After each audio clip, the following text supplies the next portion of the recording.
We are starting with profit and gains from business or profession. This is in fact abbreviated as PGBP. हम लोग इसे short में क्या बोलेंगे? PGBP. This is the largest head of income. And as far as your course of income tax is concerned, this is the biggest chapter. ये सबसे बड़ा chapter भी है आपके कोर्स का. Profit and gains from business और profession में हम लोग कौन से इनकम की बात करेंगे? हम लोग बात करेंगे यहां पे बिजनेस की इनकम की और प्रोफेशन की इनकम की. बिजनेस आप समझते हैं, हमने कोई शॉप खोल रखा है, कोई शोरूम खोल रखा है, कोई फैक्ट्री है हमारी, ये बिजनेस की इनकम है. ठीक है. प्रोफेशन क्या है? डॉक्टर्स, चार्टर्ड अकाउंटेंट, इंजीनियर्स, ये सब क्या कर रहे हैं? प्रोफेशन में है. तो इनकी इनकम कहां पे टैक्सेबल हो रही है? ये जो बिजनेस और प्रोफेशन से इनकम आ रही है, ये कहां पे टैक्सेबल हो रही है? पीजीबीपी हेड में. ठीक है. हर हेड ऑफ इनकम का जो सबसे पहला सेक्शन होता है वो कहलाता है charging section. Her head of income में सबसे पहला सेक्शन जो होगा वो होगा चार्जिंग सेक्शन, और वो बताता है कि इस हेड में कौन कौन सी इनकम टैक्सेबल होगी. तो जब हम पीजीबीपी हेड का चार्जिंग सेक्शन देखेंगे जो कि है सेक्शन 28, तो उसमें हम देखेंगे ये कहेगा कि बिजनेस की इनकम यहां टैक्सेबल होगी, प्रोफेशन की इनकम टैक्सेबल होगी, और कुछ और बात करेगा आपसे, बताएगा ये इनकम भी कहां टैक्सेबल होगी? पीजीबीपी में ही टैक्सेबल होगी. ठीक है.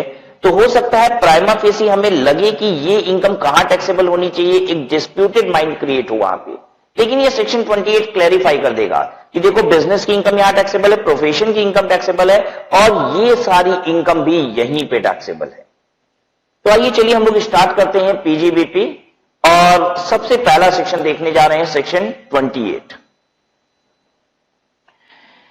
सेक्शन 28 बेसिस ऑफ चार्ज कहते हैं हमसे चार्जेबिलिटी सेक्शन.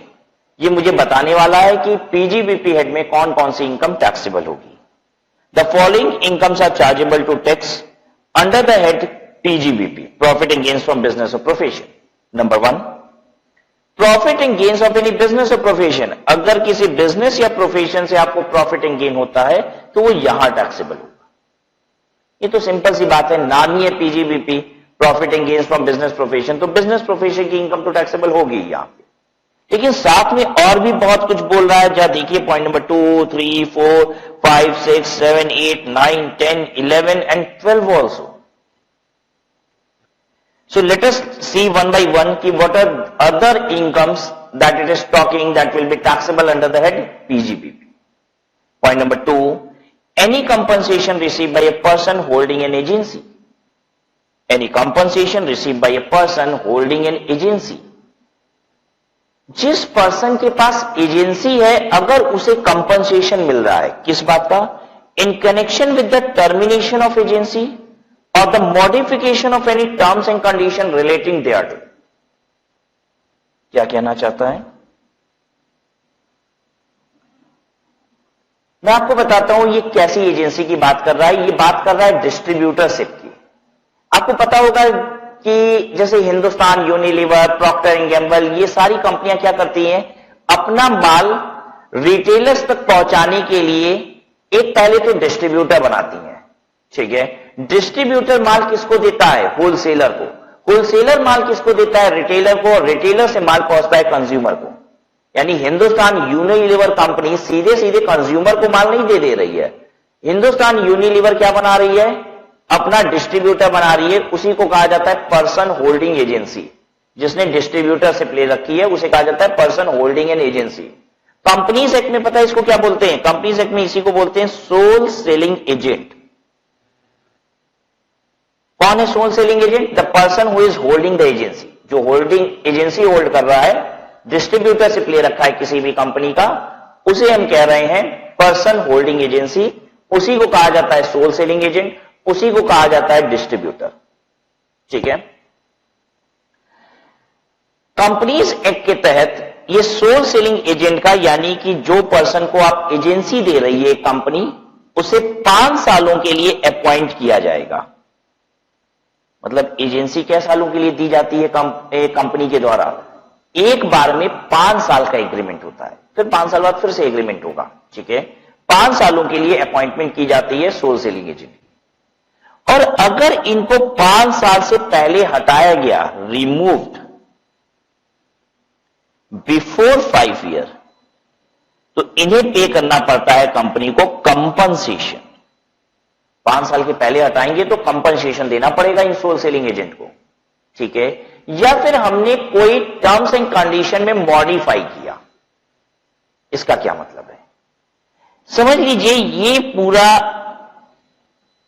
एक शहर है, this is one of the city, और हमने इस शहर के लिए 2 सोल सेलिंग एजेंट अपॉइंट किए हुए हैं। पहला सेल सेलिंग एजेंट इतने एरिया को देखता है और दूसरे सोल सेलिंग एजेंट को मैंने ये वाला एरिया दे रखा है, इसको बी देखता है, ठीक है। अब मैं चाहता ये हूं कि जो बी को एरिया दे रखा है ये इसका एरिया बहुत ज्यादा है, तो मैं एक सोल सेलिंग एजेंट यहां पे और बनाना चाहता हूं, इतना एरिया सी को देना चाहता हूं। ये कंपनी चाहती है ताकि और अच्छी सेल हो, उनको लग रहा है बी संभाल नहीं पा रहा है इतना बड़ा एरिया, बी को जो एरिया दिया गया है वो छोटा कर देना चाहिए और एक और नया सोल सेलिंग एजेंट बना देते हैं, सी इस एरिया को देखेगा। तो उसने पता है क्या किया, बी की टर्म्स एंड कंडीशन को मॉडिफाई किया, क्योंकि बी के साथ ये एग्रीमेंट हुआ था कि आपका एरिया कितना है, इतना एरिया आपका है, ये बी के साथ तय हुआ था। और मैं उस टर्म्स एंड कंडीशन को मॉडिफाई कर रहा हूं, मैं कौन हूं, कंपनी, मैं उस टर्म्स एंड कंडीशन को मॉडिफाई कर रहा हूं, सी को भी इंसर्ट कर रहा हूं।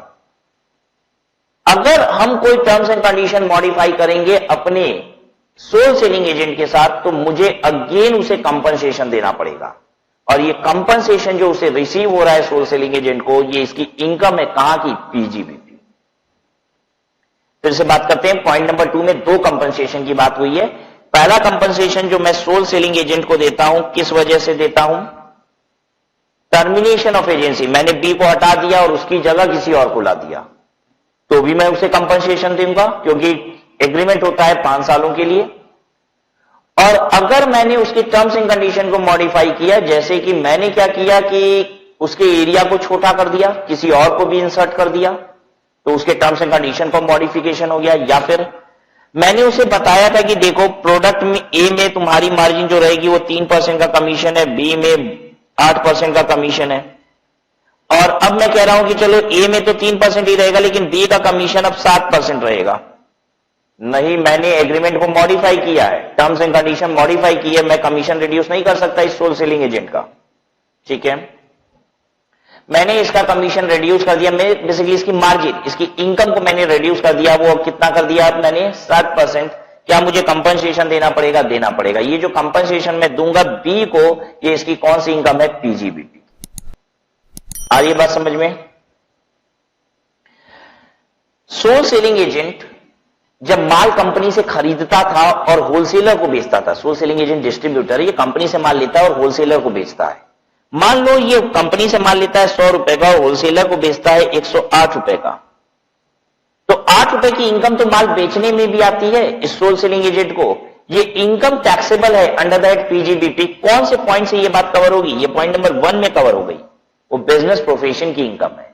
100 रुपए का माल हम 108 रुपए में बेचते हैं, 8 रुपए जो आता है ये पीजीबीपी की इनकम है। पॉइंट नंबर 1 ये वाली बात कहता है।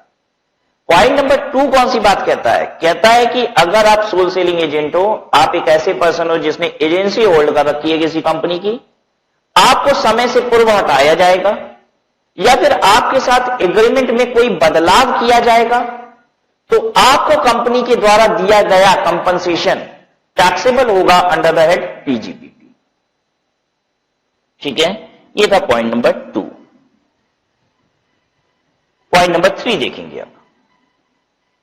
Any compensation received or receivable, any compensation received or receivable, whether revenue or capital, in connection with the termination or the modification of the terms and condition of any contract relating to its business, shall be taxable as business income. Any compensation received or receivable, whether revenue or capital. Any compensation received or receivable, whether revenue or capital. आपको कोई भी compensation मिलता है, चाहे revenue मिले या capital मिले, किस बात के लिए, in connection with the termination और the modification of the terms and condition of any contract relating to its business. shall be taxable as business income। क्या मतलब है?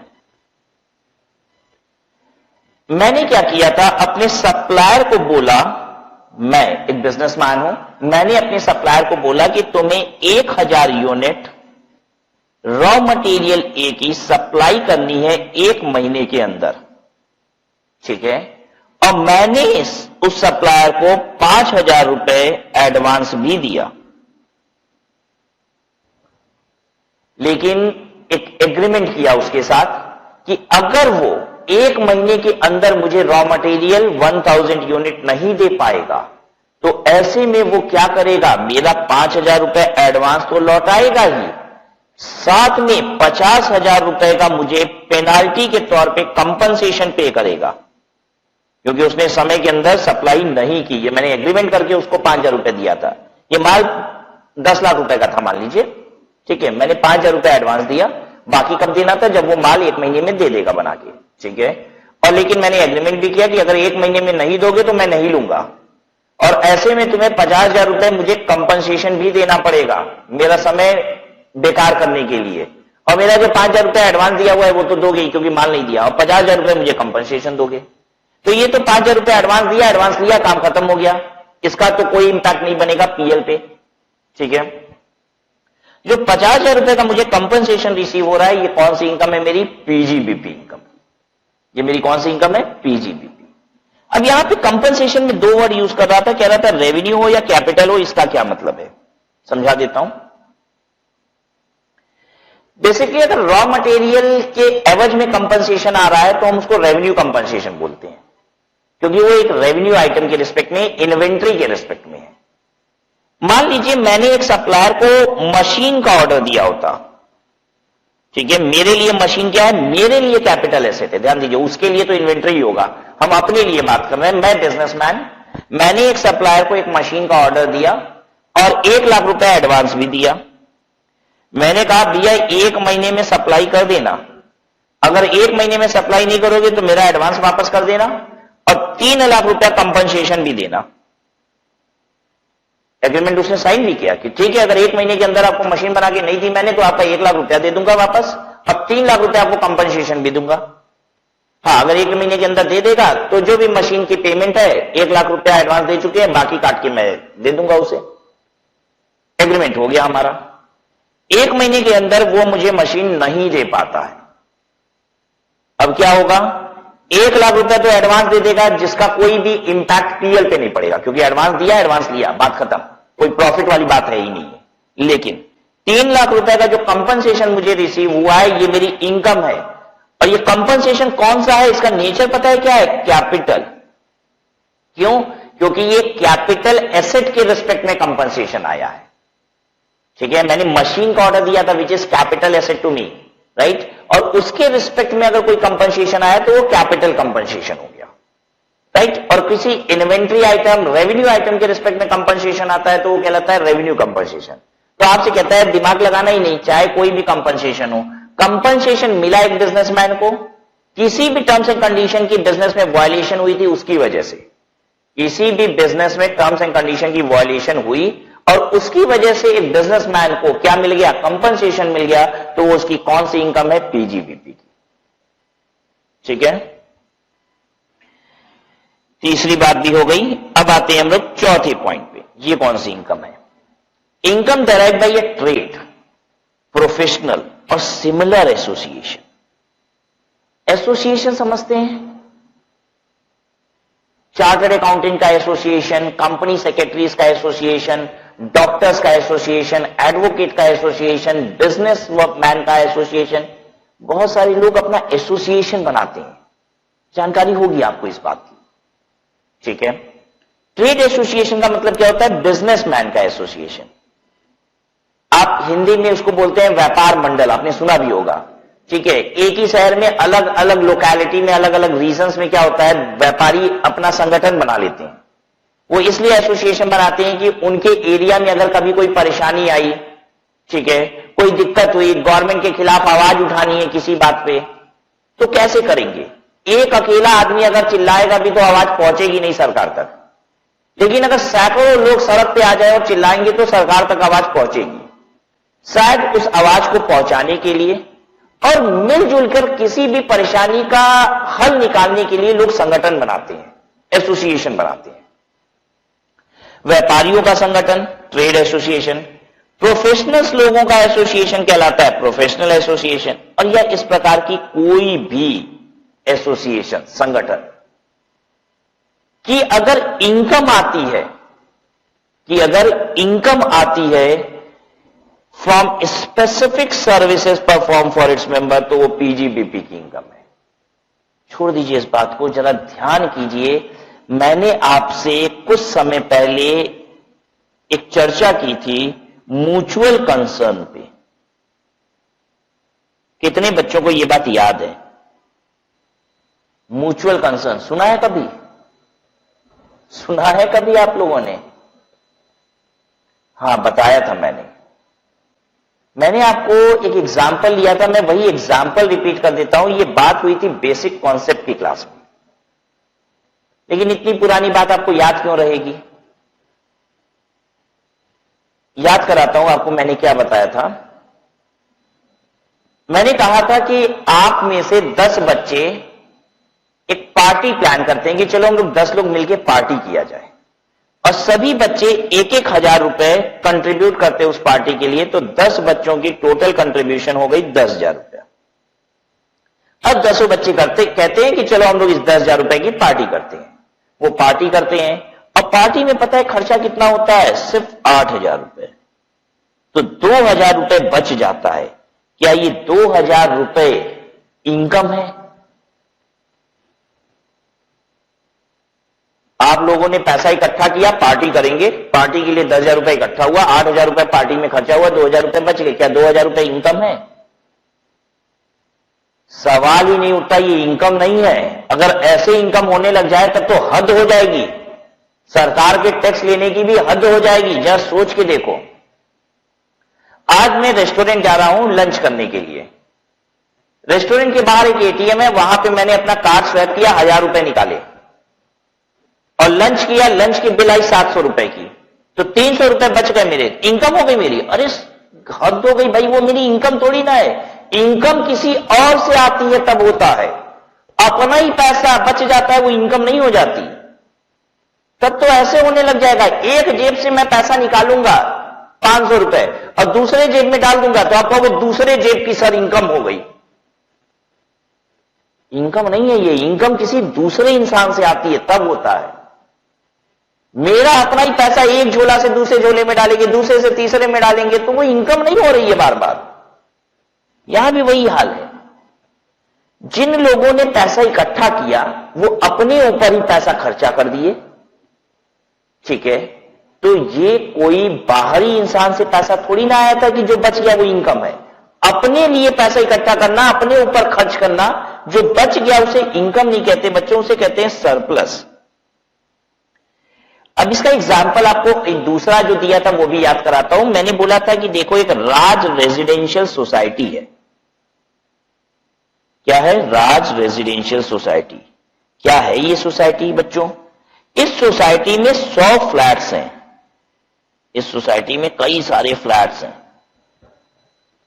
ठीक है, और ये सोसाइटी हर फ्लैट वालों से 1,000 रुपए महीने लेती है मेंटेनेंस का। बताइए, सोसाइटी में कुछ कॉमन खर्चे होते हैं कि नहीं? कोई भी सोसाइटी है जहां 100 फ्लैट्स हैं, तो गेट पे सिक्योरिटी गार्ड होगा, ठीक है, क्लीनिंग एंड मेंटेनेंस जो कॉमन एरिया की है वहां की हो रही होगी, लाइटिंग वगैरह के खर्चे होंगे, रिपेयर मेंटेनेंस की भी तो जरूरत पड़ती होगी। लिफ्ट तो पूरी बिल्डिंग का है, तो उसकी रिपेयर मेंटेनेंस का खर्चा कोई इंडिविजुअल इंसान थोड़ी ना उठाएगा, वो तो पूरी सोसाइटी उठाएगी, ठीक है। लिफ्ट की मेंटेनेंस का खर्चा, जो स्टेयर्स वगैरह है उसकी साफ सफाई, कॉमन एरिया की साफ सफाई, अगर कोई गार्डन वगैरह है तो उसकी मेंटेनेंस, इसके लिए हर सोसाइटी वाला 1,000 रुपए महीने देता है। कितने फ्लैट हैं सोसाइटी में? 100 फ्लैट, तो हर महीने कितनी कलेक्शन आती है? 1,00,000 रुपए। अगर मान लीजिए किसी महीने जो खर्चे हुए वो 1,00,000 नहीं हुए, वो हुए 90,000 रुपए, तो 10,000 रुपए सोसाइटी के पास बच गया। राज रेजिडेंशियल सोसाइटी ने इकट्ठा किया 1,00,000 रुपए, लेकिन खर्चा किया 90,000 रुपए, तो 10,000 रुपए बच गया। क्या ये 10,000 रुपए राज रेजिडेंशियल सोसाइटी की इनकम है? नहीं, राज रेजिडेंशियल सोसाइटी ने किसी बाहरी से पैसे थोड़ी ना लिए हैं, अपने लोगों से पैसा लिया, अपने ऊपर खर्च किया, जिनसे पैसा लिया उन्हीं पे खर्च किया। जब हम पैसा लेकर एक संगठन बनाते हैं और संगठन में जो मेंबर्स हैं वही पैसा डालते हैं और उन्हीं पे पैसा खर्च हो जाता है, तो ध्यान दीजिएगा, इसे कहा जाता है म्यूचुअल कंसर्न और कुछ भी इनकम नहीं होती। यहां जो बच जाता है वो सरप्लस होता है, और जो बच जाता है वो सरप्लस होता है। उसका होता क्या है अल्टीमेटली, या तो जितने मेंबर्स है वो वापस से बांट लेंगे। 10,000 रुपया बचा, 100 लोगों ने मिलकर दिया था, 100 लोगों में वापस से बांट दो, 100 रुपया सारे लोग वापस ले ले अपना। और या तो अगले महीने में जब 1,000 रुपया देना होगा तो 1,000 की जगह 900 रुपया दे देंगे सब। बेसिकली आप ऐसे समझ लीजिए, जो भी बच गया वो वापस उन्हीं का है जिन्होंने कंट्रीब्यूट किया था। दैट्स नॉट इनकम, और that will remain with the society as a surplus. Surplus बचा हुआ है, कभी आगे हो सकता है ज्यादा खर्चा हो जाए तो काम आ जाएगा, और कभी काम नहीं आया तो बांट दिया जाएगा भाई। That will remain with the society as surplus, but that will not be considered as profit. ठीक है, बिल्कुल वैसे ही हमने सोसाइटी के अलावा बोला सीए का एसोसिएशन है, एडवोकेट का एसोसिएशन है, वकीलों ने अपना एक एसोसिएशन बना रखा है। ठीक है, अब हर वकील उसमें कुछ पैसे देता है हर महीने। वैसे ही व्यापारी अपना एसोसिएशन बनाते हैं, हर महीने कुछ पैसे डालते हैं उस एसोसिएशन में, क्योंकि भाई गेट टुगेदर करेंगे, वो पार्टी करेंगे, मीटिंग करेंगे। ठीक है, सब में तो पैसा खर्च होता है ना, तो पैसे आएंगे कहां से? वो जो कंट्रीब्यूशन करते हैं उसी से पैसा आता है, और जो बच जाता है वो सरप्लस कहलाता है। ठीक है, यहां तक कोई तकलीफ तो नहीं हो रही है? अच्छा, अब जो बच गया वो कहलाया सरप्लस। लेकिन अब यहां क्या कहता है? कहता है income derive by trade, professional और सिमिलर एसोसिएशन, जो भी इनको बचत होती है from specific services perform for its member, वो पीजीबीपी की इनकम होती है। और मैं आपको यही समझा रहा हूं कि मेंबर के लिए ये जो भी करते हैं, जिसके लिए पैसा इकट्ठा करते हैं, अगर बच जाता है तो वो इनकम नहीं सरप्लस है। तो ये क्या कहना चाहता है, मैंने क्या बात कही? मैंने जो बात कही वो इनकम कब नहीं है, जब वो पैसा खर्च हो रहा है उन सभी मेंबर पे जिन्होंने कंट्रीब्यूट किया। ठीक है, सभी मेंबर पे अगर खर्चा होता है एक संगठन का, जो खर्चा सभी मेंबर के लिए कॉमन है वो service, that is not for specific member, that is for all the member. यहां पे मैं बात कर रहा हूं ऑल द मेंबर के लिए क्या किया जाता है, सर्विस दी जाती है। ऑल द मेंबर्स को, अगर हम सोसाइटी के, संगठन के सभी मेंबर को सर्विस देते हैं, जिसके लिए मैंने पैसा इकट्ठा किया उसमें से कुछ बचत हो गई, तो वो क्या कहलाएगा, सरप्लस। लेकिन अगर किसी एक मेंबर को फ्रॉम स्पेसिफिक सर्विस, यही बात तो समझने वाली है, अगर किसी एक मेंबर को सर्विस देने के लिए पैसा इकट्ठा किया गया उस मेंबर से, उसी मेंबर से, और उसमें से कुछ बचत हो गई, तो वो इनकम है। समझाते हैं आपको। ये जो व्यापार मंडल होते हैं ना, ट्रेड एसोसिएशन, इनके पास अपनी प्रॉपर्टीज वगैरह भी होती है। ये लोग हर महीने पैसा कंट्रीब्यूट करते हैं, तो कभी कभी बहुत पैसा इकट्ठा हो जाता है तो अपनी एक प्रॉपर्टी खरीद लेते हैं कि भाई इसी बिल्डिंग में हम लोग मीटिंग वगैरह किया करेंगे। ठीक है, हिंदुस्तान की एक बहुत बड़ी ट्रेड एसोसिएशन का नाम आपके सामने लिख रहे हैं, फिक्की। सुना है आपने? Federation of Indian chamber of commerce and industry, federation of Indian chamber of commerce and industry, FICCI. ये हिंदुस्तान की, आप ऐसे कह सकते हैं कि one of the biggest trade association है। यहां पे बड़े बड़ी जो कंपनियां हैं वो सब मेंबर हैं इसमें। अब आप सोचिए, बड़ी बड़ी कंपनियां जितनी हैं, जितनी मल्टीनेशनल कंपनीज है, वो सब यहां पे क्या है, मेंबर हैं। ये लोग बहुत बड़ा अमाउंट कंट्रीब्यूट करते हैं हर महीने एसोसिएशन। फिक्की के पास दिल्ली भर में ही अपनी बहुत सारी प्रॉपर्टीज है। ठीक है, बहुत सारे ऑडिटोरियम है मीटिंग वगैरह कराने के लिए। ठीक है, अब फिक्की में अगर कोई मीटिंग होती है, किसकी? जो फिक्की के मेंबर्स हैं, फिक्की के मेंबर्स की मीटिंग हो रही है। ठीक है, तो भाई खर्चे मीटिंग में लगते हैं, उसी के लिए तो हर मेंबर पैसा देता है फिक्की में हर महीने। अगर किसी मीटिंग को कराने के लिए फिक्की के सारे मेंबर्स ने पैसा दिया और उस मीटिंग में खर्चा लगा, जो बच गया वो सरप्लस है। लेकिन मान लीजिए फिक्की का एक मेंबर है Hindustan Unilever. Hindustan Unilever company एक मेंबर है फिक्की में, ठीक है। फिक्की एक ट्रेड एसोसिएशन, हिंदुस्तान यूनिलीवर एक कंपनी जो कि मेंबर है फिक्की में। वो कहती है कि हिंदुस्तान यूनिलीवर कहती है कि मुझे अपने जितने भी समझ लीजिए मार्केटिंग पर्सन्स हैं उनकी एक मीटिंग करानी है। जितने भी मार्केटिंग पर्सन्स हैं उनकी एक मीटिंग करानी है, और मीटिंग कराने के लिए मैं फिक्की का ये ऑडिटोरियम किराए पे लेना चाह रही हूं। फिक्की का ये ऑडिटोरियम किराए पे लेना चाह रही हूं, ठीक है। हिंदुस्तान यूनिलीवर में ने मीटिंग कराने के लिए जो किराया दिया वो 50,000 रुपए का दिया, ठीक है। 50,000 रुपए का किराया दिया, जिसमें से इनको, ठीक है, जिसमें से फिक्की का जो खर्चा हुआ ये मीटिंग पूरी ऑर्गेनाइज करने। ध्यान दीजिएगा 50,000 रुपए का जो किराया दिया जा रहा है प्रॉपर्टी का नहीं दिया जा रहा है, बस ध्यान रखिएगा, क्योंकि आपने पढ़ रखा है उस प्रॉपर्टी में कि ये प्रॉपर्टी प्लस सर्विसेज का किराया है। फिक्की में एसी लगा हुआ है, ठीक है, पूरी मीटिंग ऑर्गेनाइज की जाएगी, मीटिंग की नोटिसेस भेजी जाएंगी, मतलब सब पूरा ऑर्गेनाइजेशन मैनेजमेंट फिक्की कर रही है, पूरे फिक्की के स्टाफ लगे रहेंगे उस मीटिंग को कराने के लिए, ठीक है। तो वो सर्विसेज के रिस्पेक्ट में भी है और इनकम पीजीबीपी की कहलाती है, आपने पढ़ रखा है वहां पे। तो फिक्की ने क्या किया, 50,000 रुपए में ये ऑडिटोरियम दे दिया और पूरा ऑर्गेनाइज करा दिया इनकी मीटिंग। पूरी मीटिंग को ऑर्गेनाइज कराने में खर्चा आया 10,000 रुपए का। तो जो 40,000 रुपए फिक्की के पास बच गए, ये फिक्की की कौन सी इनकम है, ये फिक्की की कौन सी इनकम है, पीजीबीपी। ये फिक्की की पीजीबीपी की इनकम है, ट्रेड एसोसिएशन की इनकम पीजीबीपी की। लेकिन क्या मतलब था इसका, बात समझ में आई कि अगर कभी भी ट्रेड एसोसिएशन किसी एक मेंबर को कोई सर्विस देता है और उसके लिए पैसा लेता है तो जो बच जाता है वो इनकम होती है। लेकिन अगर मैंने सभी मेंबर से पैसा लिया और एक ऐसी सर्विस दी जो सभी के लिए थी, तो जो बच गया वो इनकम नहीं है, वो सरप्लस है। लेकिन किसी एक मेंबर से पैसा लिया और मैंने उसके लिए खर्च किया, उसको सर्विस दी, बस स्पेसिफिक सर्विस, तो जो बच गया वो इनकम है, यही कह रहा है, ठीक है। The value of any benefit or perquisite, whether convertible into money or not, arising from business or the exercise of a profession. अगर बिजनेस और प्रोफेशन की वजह से आपको कोई बेनिफिट या परक्यूजिट मिलता है, परक्यूजिट का मतलब होता है बेनिफिट इन काइंड, ठीक है, आपको कोई बेनिफिट मिलता है which is into kind, whether convertible into money और नॉट, कहता है वो आपकी पीजीबीपी की इनकम है। जैसे बच्चे आप मुझे फीस देते हैं, कैश में देते हैं, चेक से देते हैं, ऑनलाइन पेमेंट करते हैं, ये मेरी कौन सी इनकम में जाता है, salary, house property, PGBP, capital gain की अदर सोर्सेस, वो पीजीबीपी में जाता है। लेकिन एक बच्चे ने कहा कि सर मैं आपको 10,000 की फीस देने की बजाय पता है क्या दूंगा, एक मोबाइल दूंगा 10,000 का। मैंने कहा ठीक है भाई 10,000 का तुम मोबाइल ही दे दो।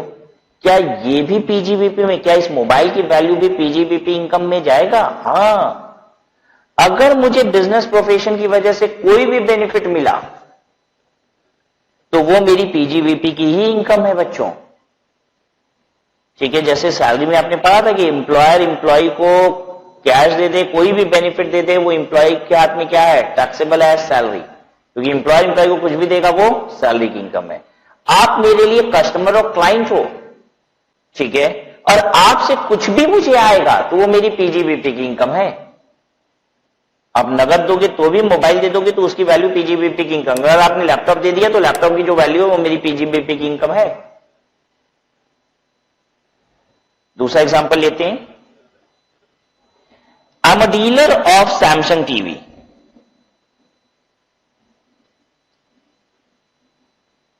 मैं सैमसंग टीवी का डीलर हूं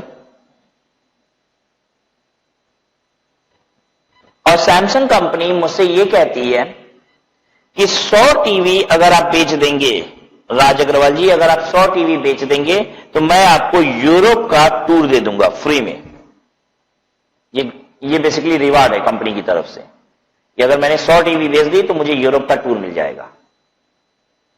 यूरोप के टूर की मॉनेटरी वैल्यूएशन लगाई जाएगी। इस यूरोप के टूर की वैल्यू पता है कितनी है? मान लीजिए 60,000 रुपए है, तो मेरी 60,000 रुपए पीजीबीपी की इनकम है। कहता है वेदर कन्वर्टेबल इनटू मनी और नॉट, चाहे वो मनी में कन्वर्ट हो सकता है या नहीं। मैंने कंपनी से कहा कि इस यूरोप टूर मुझे मत दीजिए, कहां घूमने जाऊंगा, फुर्सत कहां रहती है। एक काम करिए, आप 60,000 रुपया दे दीजिए ना। आप 60,000 रुपए में किसी ना किसी एजेंसी से टूर का पैकेज खरीद ही रहे हो, 60,000 का मुझको दे रहे हो, पैसे मत बर्बाद करो अपने और मेरे भी मत करवाओ। एक काम करो, 60,000 रुपए का जो तुम पैकेज खरीद के मुझे दे रहे हो यूरोप टूर का, उसकी जगह 60,000 रुपया दे दो। कंपनी कहती है नहीं, यूरोप टूर ही मिलेगा, पैसा ऐसा नहीं मिलेगा इसका। कंपनी क्या कहती है? यूरोप टूर ही मिलेगा, कोई पैसा ऐसा नहीं मिलना है इसका। अब बताइए क्या होगा? अगर मुझे पैसे नहीं भी मिलेंगे तो भी ये 60,000 रुपए मेरी इनकम है। मतलब चाहे वो कन्वर्ट हो सकता है कि नहीं हो सकता, इस बात से मतलब नहीं है। कोई भी बेनिफिट इन काइंड मिला तो वो आपकी पीजीबीपी की इनकम है। ठीक है, एक बात बताइए, कौन से पॉइंट से ये बात कवर हो रही है कि अगर यूरोप का टूर मिला तो वो पीजीबीपी की इनकम है? ये पॉइंट नंबर 5 से कवर हो रही है ये बात। ठीक है, अच्छा, जो 100 टीवी था वो भी तो मैंने बेचा। 100 टीवी में भी तो मार्जिन कमाए होंगे। अरे हर टीवी को बेच के कमाए तो होंगे ही ना।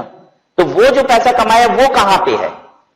वो कहां पे टैक्सेबल हो रहा है? पीजीबीपी में कौन सा पॉइंट उसकी बात करता है? पॉइंट नंबर 1, बिजनेस प्रोफेशन की इनकम है। वो माल बेच के जो कमाए वो यहां पे है, पीजीबीपी। ठीक है, और 100 टीवी बेचने पे अलग से जो यूरोप का टूर मिल गया उसकी वैल्यू क्या बन गई? पॉइंट नंबर 5 में इनकम बन गई, अगेन पीजीबीपी की। क्लियर है सबको? कोई दिक्कत यहां तक? The next point is, students, export incentive available to exporters. Export incentives available to exporters. देखिए, हमारा देश ही नहीं, इनफैक्ट दुनिया में जितने भी देश हैं वो एक्सपोर्ट को इंकरेज करते हैं। पता है, एक्सपोर्ट अगर हमारा देश करेगा तो इससे क्या होगा? फॉरेन एक्सचेंज आएगा हमारे देश में, हमारे देश की इकोनॉमी ग्रो करेगी। तो हर कंट्री चाहती है कि हमारे देश का एक्सपोर्ट ज्यादा से ज्यादा हो, तो हमारी सरकार भी चाहती है कि हमारा एक्सपोर्ट ज्यादा हो। तो गवर्नमेंट इसके लिए करती क्या है? गवर्नमेंट इसके लिए एक्सपोर्टर्स को इंकरेजमेंट देती है, कुछ बेनिफिट देती है। गवर्नमेंट एक्सपोर्टर्स को बेनिफिट देने के लिए बनाती है एफटीपी। थोड़ी सी जानकारी दे दें आपको तो फिर पढ़ने में मजा आएगा ये। ठीक है, क्या कहना चाहता है ये? गवर्नमेंट एक्सपोर्टर्स को बेनिफिट देती है, जिसके लिए पॉलिसी बनाती है जिसका नाम है एफटीपी। इसको हम बोलते हैं फॉरेन ट्रेड पॉलिसी। हालांकि आपको इससे मतलब नहीं है कि क्या है ये पॉलिसी, हम लोग इनकम बहुत आराम से समझ सकते हैं इस बात के बिना भी। लेकिन अगर इस बात को समझते हैं तो हमें बहुत अच्छे से रिलेशन समझ में आएगा। तो फॉरेन ट्रेड पॉलिसी के तहत गवर्नमेंट क्या करती है? एक्सपोर्टर्स को बेनिफिट देती है। ठीक है, ये 5 सालों के लिए एक बार में तैयार किया जाता है। जो करंट फॉरेन ट्रेड पॉलिसी चल रही है वो 2016 से लेकर 2020 के लिए है। 2016, 2017, 2018, 19 और 20, ये 5 सालों के लिए ये फॉरेन ट्रेड पॉलिसी है। इस पॉलिसी में गवर्नमेंट बहुत सारे बेनिफिट की बात करती है। कहती है ये बेनिफिट है, ये वाला बेनिफिट भी है, ये भी है, ये भी है, ये भी है। एक्सपोर्टर तुमको जो पसंद है ये ले लो। अगर तुमने एक्सपोर्ट किया है तो जाओ, मैं बहुत खुश हूं, कुछ ले लो इसमें से, कोई भी बेनिफिट ले लो जो तुम्हें पसंद आए। हाँ, ये नहीं कि सारा मांग लेना, एक फायदा ले लो, ये ले लो, नहीं तो ये ले लो, ये ले लो, ये ले लो, ये ले लो, कुछ भी जो तुमको अच्छा लगे एक बेनिफिट पकड़ लो। और अब हम लोग पढ़ने क्या वाले हैं? ये जो बेनिफिट मिलता है, ठीक है, एक्सपोर्टर्स को, ये पीजीबीपी की इनकम है। कब है, कितनी है, ये बात यहां बताई जाएगी। बात समझ में आ गई? क्या हम लोग पढ़ने जा रहे हैं? जो एक्सपोर्ट बेनिफिट्स मिलता है, एक्सपोर्ट करने पे जो एक्सपोर्टर को बेनिफिट मिलता है वो बेनिफिट पीजीबीपी की इनकम है। कितनी है, कब है, यही बात यहां पे समझनी है। आइए, export incentive available to exporter. सबसे पहले बोल रहा है profit on sale of import entitlement licence. Profit on sale of import entitlement licence. Import entitlement licence को हम एक्जिम स्क्रिप्ट भी कहते हैं। एक्जिम स्क्रिप्ट, एक्जिम स्क्रिप्ट का फुल फॉर्म क्या हुआ? EXIM, EXIM, EX stands for export और IM stands for import, यानी इसका मतलब होता है एक्सपोर्ट इंपोर्ट स्क्रैप। अब ये है क्या चीज? एक बात बताइए, मैंने आपको बताया कि हर देश एक्सपोर्ट को इंकरेज करता है, क्या वो इंपोर्ट को भी इंकरेज करता है? क्या हिंदुस्तान की सरकार ये चाहती है कि हमारे देश में बहुत माल इंपोर्ट हुआ करे? नहीं। जब हम विदेश से माल यहां पे लाते हैं तो हम विदेश में पैसा देते हैं, हमारी इकोनॉमी नीचे जाती है, ठीक है। इसीलिए तो सरकार भी बोलती है स्वदेशी अपनाओ, बाबा रामदेव भी यही बोलते हैं स्वदेशी अपनाओ, ठीक है। क्योंकि अगर हम स्वदेशी अपनाएंगे मतलब अपने देश का माल अपनाएंगे तो पैसा हमारे देश का बाहर नहीं जाएगा, देश में रहेगा। हम देश के बाहर माल बेचे, हां सरकार कहती है देश के बाहर बेचो ताकि बाहर से भी पैसा देश में आए। तो एक्सपोर्ट हर गवर्नमेंट इंकरेज करती है लेकिन इंपोर्ट इंकरेज नहीं करती। तो आप अब ये सोच रहे होंगे सर अगर इंपोर्ट सरकार हमारी इंकरेज नहीं करती तो बंद क्यों नहीं कर देती, सीधे क्यों नहीं बोल देती कि जाओ इंपोर्ट कर ही नहीं सकते, कानून बना दे? नहीं कर सकती, कर ही नहीं सकती। क्यों नहीं कर सकती? क्योंकि हमारी सरकार ने इंटरनेशनल ट्रेड के लिए एक एग्रीमेंट साइन कर रखा है कई देशों के साथ, जिसमें यह बात लिखी हुई है कि हम क्या करेंगे, विदेशी माल लाएंगे और अपना माल विदेश में बेचेंगे। मतलब आप ऐसे समझ लीजिए कि economic doors of India is open for the entire world to come and trade over here and therefore we can not even restrict them. हम किसी भी तरीके से उन्हें रोक नहीं सकते हैं, बाधित नहीं कर सकते हैं, ना ही हम इंपोर्ट को रोक सकते हैं, ठीक है। हम एक्सपोर्ट करते हैं, इंपोर्ट भी करना पड़ेगा, लेकिन गवर्नमेंट टाइम टू टाइम क्या करती है, इंपोर्ट पे रिस्ट्रिक्शन लगा देती है। ये सीधे मना तो नहीं हो सकता लेकिन इंपोर्ट पे रिस्ट्रिक्शन लगा देती है। किस तरीके से कि इंपोर्ट वही बंदा कर पाएगा ये 2 महीने के लिए, 1 महीने के लिए, 15 दिन के लिए, 15 दिनों के लिए गवर्नमेंट ने रिस्ट्रिक्शन लगाई कि इंपोर्ट वही करेगा जिसके पास एग्जिम स्क्रिप्ट है। जिसके पास एग्जिम स्क्रिप्ट है वो इंपोर्ट करे, बाकी नहीं करेंगे। अभी 15 दिन के लिए रोक है। अभी एग्जिम स्क्रिप्ट होती क्या है, अब यहीं से बात पैदा होती है कि एग्जिम स्क्रिप्ट का पहले तो रोल समझ में आ गया कि एग्जिम स्क्रिप्ट क्या चीज है, कि गवर्नमेंट कभी कभी इंपोर्ट को रिस्ट्रिक्ट कर देती है, सभी लोग नहीं करेंगे इंपोर्ट, क्योंकि भाई इंपोर्ट को डिस्करेज किया जाता है, एक्सपोर्ट इंकरेज किया जाता है। लेकिन उस पीरियड में भी, उस 15 दिन में भी वो लोग कर सकते हैं जिनके पास एग्जिम स्क्रिप्ट है। और एग्जिम स्क्रिप्ट किसके पास होती है? एग्जिम स्क्रिप्ट भी गवर्नमेंट ही देती है और उनको देती है जो एक्सपोर्ट करते हैं। फंडा क्या है कि अगर मान लीजिए आप एक्सपोर्ट करते हैं 1 करोड़ रुपए का, तो गवर्नमेंट इसका 30% से लेके 40% तक का आपको एग्जिम स्क्रिप्ट दे देती है। 30 से 40% का मतलब कभी 30%, कभी 40%, अलग अलग स्कीम चलती रहती है, ठीक है ना। हर समय ये बदलता रहता है, तो बस आपको माइंड मेकअप करना है क्या होता है। तो कहने का मतलब ये है कि अगर मैंने 1 करोड़ रुपए का एक्सपोर्ट किया है तो गवर्नमेंट मुझे 30 लाख रुपए का एग्जिम स्क्रिप्ट दे देगी। क्या फायदा है इससे?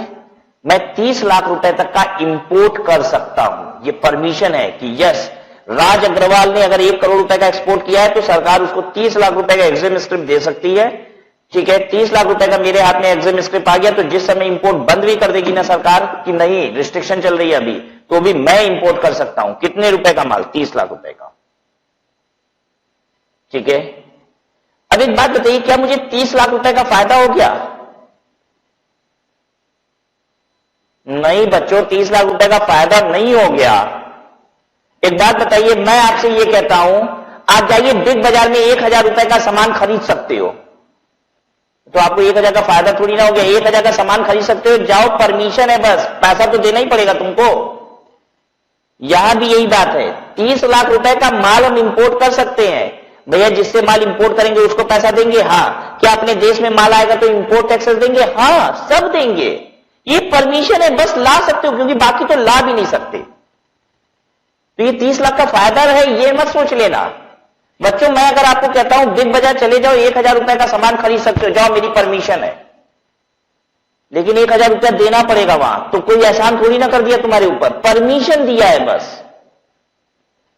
ठीक है। 1000 का फायदा नहीं हुआ, क्योंकि 1000 रुपए आपको देने पड़ेंगे सामान खरीदते समय।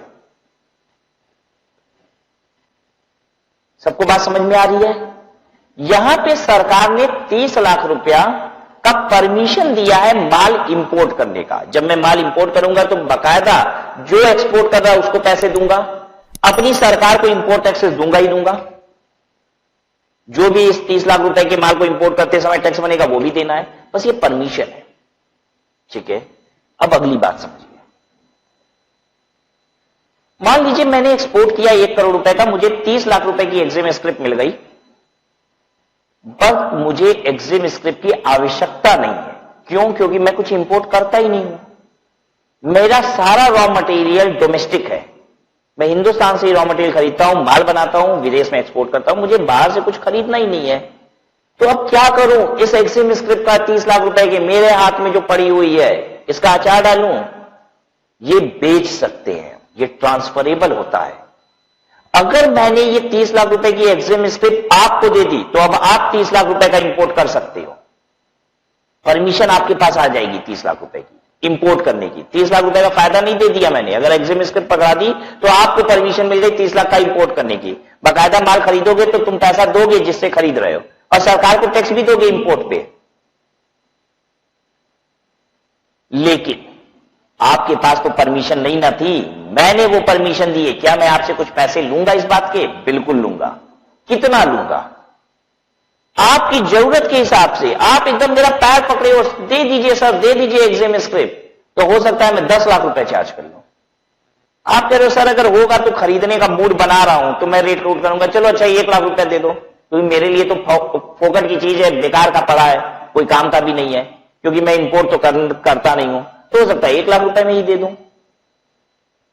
ठीक है, तो कितना पैसे में बेचूंगा ये मेरी मर्जी और आपकी जरूरत। ठीक है, बेच के जितना भी पैसा आएगा, 1 लाख आया तो 1 लाख इनकम, 2 लाख आया तो 2 लाख इनकम, 10 लाख आया तो 10 लाख इनकम। कितने की एग्जिम स्क्रिप्ट थी? 30 लाख रुपए की। बेच के कितना आया? 1 लाख, तो इनकम 1 लाख। 2 लाख आया तो 2 लाख, 3 लाख आया तो 3 लाख। ये मत सोचना 30 लाख की एग्जिम स्क्रिप्ट है तो 30 लाख से ज्यादा बिकेगा वो प्रॉफिट। अरे भगवान, 30 लाख रुपए की परमिशन है, वो 30 लाख रुपए का कोई फायदा थोड़ी ना, 30 लाख की परमिशन है। उस परमिशन का मैं आपसे जितना भी ले लिया वो मेरी इनकम। सरकार ने मुझे फ्री का दिया था, मैंने आपको पकड़ाया, अब मैं इंपोर्ट करने की बजाय आप इंपोर्ट करेंगे। ठीक है, परमिशन आपको मिल गई, आप मुझे 1 लाख रुपए दे दिए, मेरी 1 लाख रुपए इनकम बन गई। यही यहां कह रहा है। Profit on sale of import entitlement licence. Import entitlement licence को बेच के जो आमदनी होती है वो पीजीबीपी होती है। और आमदनी क्या होती है? बेच के जितना पैसा आता है पूरी आमदनी है, पूरी इनकम है। ठीक है, कोई दिक्कत तो नहीं ना हुई यहां पे? दूसरा, cash assistance receive by any person against export. अगर आपको एक्सपोर्ट करके कैश असिस्टेंस मिलता है, यह भी एक प्रावधान है एफटीपी में, जिसमें कहा गया है कि अगर आप एक्सपोर्टर हैं तो सरकार आपको कैश असिस्टेंस दे देगी, सीधे एक लमसम अमाउंट कुछ दे देती है कि इतना एक्सपोर्ट किया ये रखो, बैंक में ट्रांसफर कर देती है। उसको कहा जाता है कैश असिस्टेंस। कैश असिस्टेंस का मतलब कैश नहीं है, क्योंकि आज की तारीख में गवर्नमेंट किसी भी चीज के लिए कैश नहीं देती है, डिजिटल पेमेंट का युग है ये। ठीक है, कैश असिस्टेंस नाम है, मतलब कैश का मतलब होता है कैश ऑब्लिक बैंक वैसे तो। ठीक है, तो बैंक में आके पैसे दे देती है कि आपने एक्सपोर्ट किया है, जितना पैसा आएगा मेरे खाते में एक्सपोर्ट करने की वजह से सरकार के द्वारा दिया गया वो मेरे लिए पीजीबीपी की इनकम है। या सोचिए मैंने कुछ माल बनाया, विदेश में बेच दिया, सरकार मुझे 1 लाख रुपए मेरे खाते में डाल दी। राज अग्रवाल कितना बढ़िया काम किया, विदेश में माल बेचते हो, लो 1 लाख रुपया। 1 लाख रुपए क्या है? पीजीबीपी की इनकम। ठीक है, फिर बताओ बच्चों उसके बाद क्या है? Duty drawback. ड्यूटी ड्रॉबैक क्या है? कस्टम्स में जो कस्टम्स एक्ट है इसमें ड्यूटी ड्रॉबैक की बात भी लिखी हुई है, और एफटीपी में भी है ये बात, फॉरेन ट्रेड पॉलिसी में। आप ड्यूटी ड्रॉबैक ले लीजिए। ड्यूटी ड्रॉबैक होता क्या है? बेसिकली गवर्नमेंट ने एआईआर परसेंटेज फिक्स कर रखा है हर कमोडिटी का जो आप एक्सपोर्ट करते हैं। जैसे गवर्नमेंट ने हर item A B C D जितने भी सामान होते हैं, जितने भी गुड्स होते हैं, उसको जो हम जब एक्सपोर्ट करते हैं तो जो एक्सपोर्ट वैल्यू होती है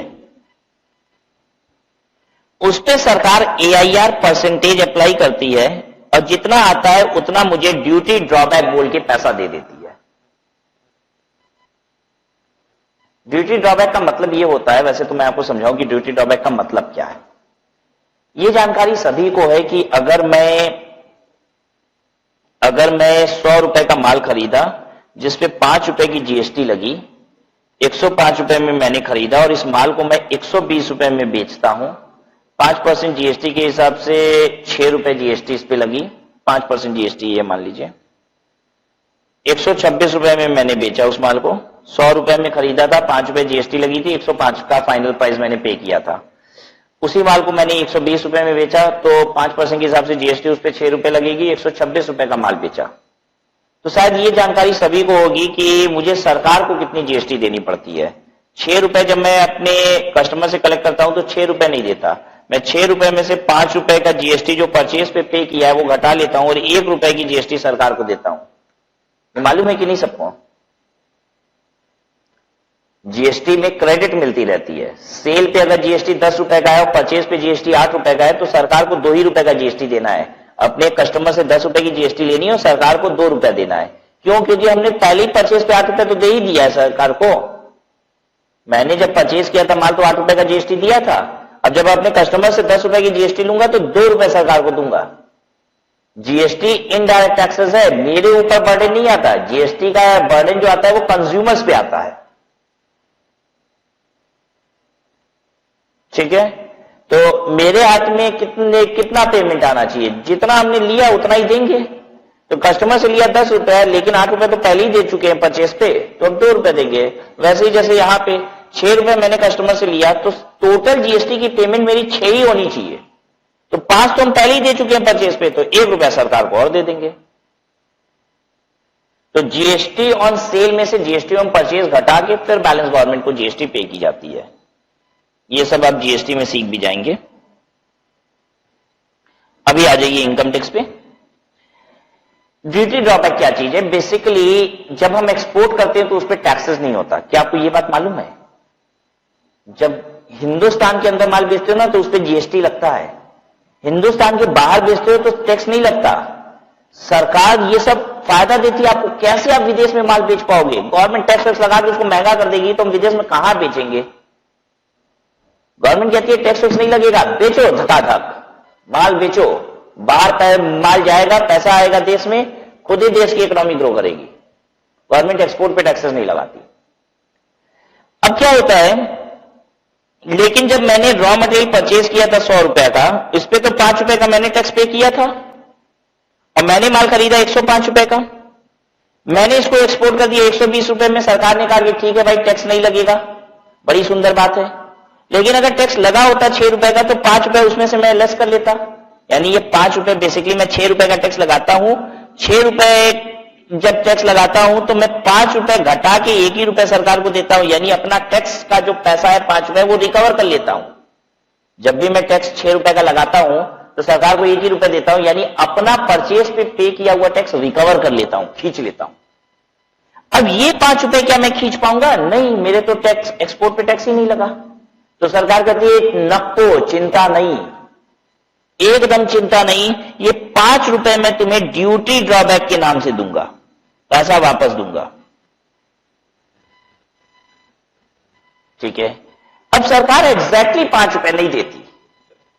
क्यों? क्योंकि ये बहुत मुश्किल काम है। ऐसे कैसे निकाले? जस्ट सोचो, मैंने एक कार एक्सपोर्ट की, ठीक है, कार बना के एक्सपोर्ट कर दी, right? I have exported what? I have exported a car.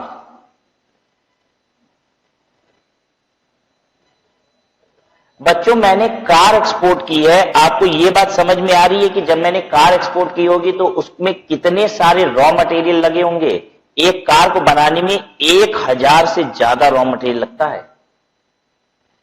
1000 plus item से एक कार तैयार होती है। जैसे टायर है, ट्यूब है, ऐसे गिनती करेंगे तो देयर 1000 आइटम्स जिससे एक कार तैयार हुई है। तो मैंने इतने सारे रॉ मटेरियल खरीदे होंगे, ठीक है, सब पे कुछ ना कुछ टैक्सेस पे किया होगा। अब मैंने एक कार एक्सपोर्ट कर दी, तो अब सरकार बैठ जाए मेरा हिसाब लेके, चलो राज अग्रवाल बताओ 1000 आइटम का इतना इतना टैक्स हिंदुस्तान में दिए थे, ये सब वापस। अरे नहीं, सरकार के लिए इतनी फुर्सत थोड़ी ना है, अब बैठ के इतना कैलकुलेशन नहीं हो पाएगा। तो गवर्नमेंट कहती है कि मैंने हर आइटम का एक परसेंटेज बना दिया है कि एक्सपोर्ट वैल्यू का इतना परसेंटेज मैं आपको दूंगा, तो मोटा मोटी आपका जितना टैक्सेस है वो रिकवर हो जाएगा। जैसे कार का मान लीजिए जो AIR रेट है, AIR परसेंटेज है, वो मान लीजिए गवर्नमेंट ने डिक्लेयर कर दिया है 10%। तो अब हम ये कार अगर एक्सपोर्ट कर रहे हैं 4 लाख रुपए की, तो सरकार हमको 4 लाख का 10% दे देगी, 40,000 रुपए। और 40,000 रुपए किस बात का दे रही है? 40,000 उसी बात का दे रही है कि तुम जो 1,000 रॉ मटेरियल खरीदे थे उस पर टैक्सेस दिए होगे हिंदुस्तान में, उसी की रिकवरी है। अब वो एक एक को काउंट नहीं हो सकता, इसलिए हम गवर्नमेंट ने अंदाज लगा रखा है कि कार अगर एक इंसान एक्सपोर्ट कर रहा है तो लगभग उसमें कितना ड्यूटी दिया होगा, तो वही एक्सपोर्ट वैल्यू का परसेंटेज सरकार ने बना दिया है। ठीक है, हर आइटम का एक AIR रेट है, इसको बोला जाता है ऑल इंडस्ट्री रेट। क्या बोला जाता है इसको? AIR को ऑल इंडस्ट्री रेट। और इस हर आइटम का एक परसेंटेज गवर्नमेंट ने निर्धारित किया हुआ है। वो निर्धारित परसेंटेज ही आपको क्या होता है? सीधे एक्सपोर्ट वैल्यू का मिल जाता है। एक्सपोर्ट वैल्यू में वो परसेंटेज मल्टीप्लाई कीजिए, अगर A आइटम एक्सपोर्ट की हो तो उसकी एक्सपोर्ट वैल्यू, उसमें ये परसेंटेज अप्लाई करती है गवर्नमेंट और आपको पैसे दे देती है। ये होता है ड्यूटी ड्रॉबैक। समझ में आया सबको क्या होता है ड्यूटी ड्रॉबैक? फिर से रिपीट करूं? क्लियर है? तो ड्यूटी ड्रॉबैक क्या है कि सरकार जब हम एक्सपोर्ट करते हैं तो कहती है जब तुमने एक्सपोर्ट किया है जिस माल को, उसको बनाने में बड़ा सारा टैक्सेस हिंदुस्तान में दिए होंगे, उसको वापस करेंगे। अब वापस करने का मतलब एग्जैक्ट कैलकुलेशन तो नहीं कर पाएंगे, इसलिए एक रेट गवर्नमेंट ने बनाया है, एक्सपोर्ट वैल्यू पे वो रेट लगा के गवर्नमेंट हमें दे देती है। अब ये ड्यूटी ड्रॉबैक को लेने के 2 तरीके होते हैं। ड्यूटी ड्रॉबैक को लेने के 2 तरीके होते हैं। ठीक है, एक होता है या तो आप बैंक में पैसे ले लीजिए, ठीक है, हम इसको बोलते हैं कैश ले लीजिए। कैश लेने का मतलब कैश कुछ नहीं होता आज की तारीख में, हर चीज कैश का मतलब ही बैंक है। ठीक है, ड्यूटी ड्रॉबैक या तो आप बैंक में ले लीजिए और या फिर DPB ले लीजिए। क्या होता है ये? Duty entitlement passbook.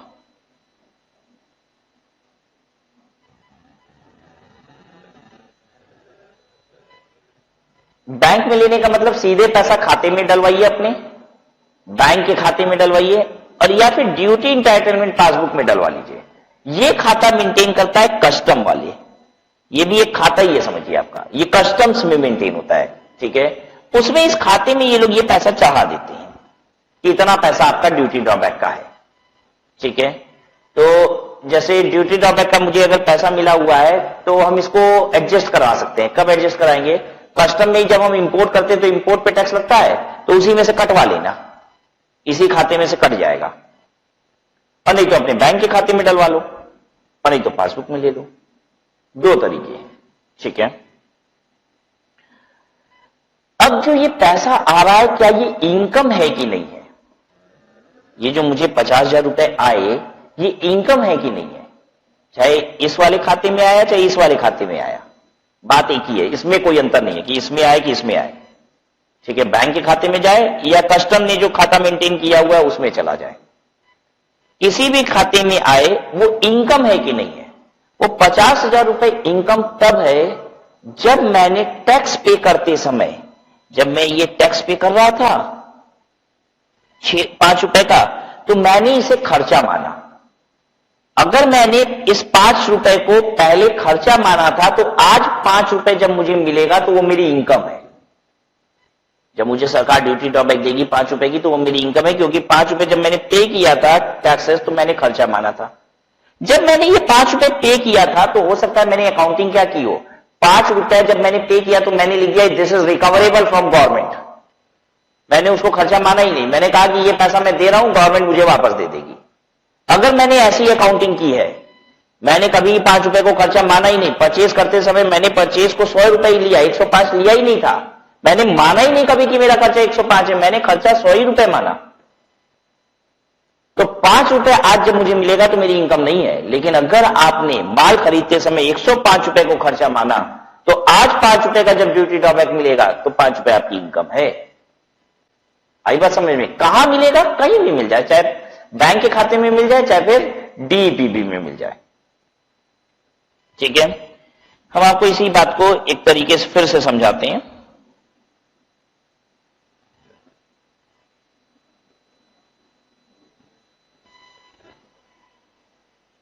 ये मैं आपको ड्यूटी ड्रॉबैक के लिए ही समझा रहा हूं। इसमें दो बातें करूंगा।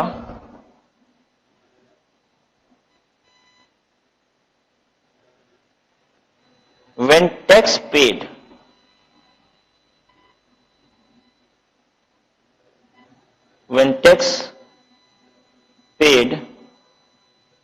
is treated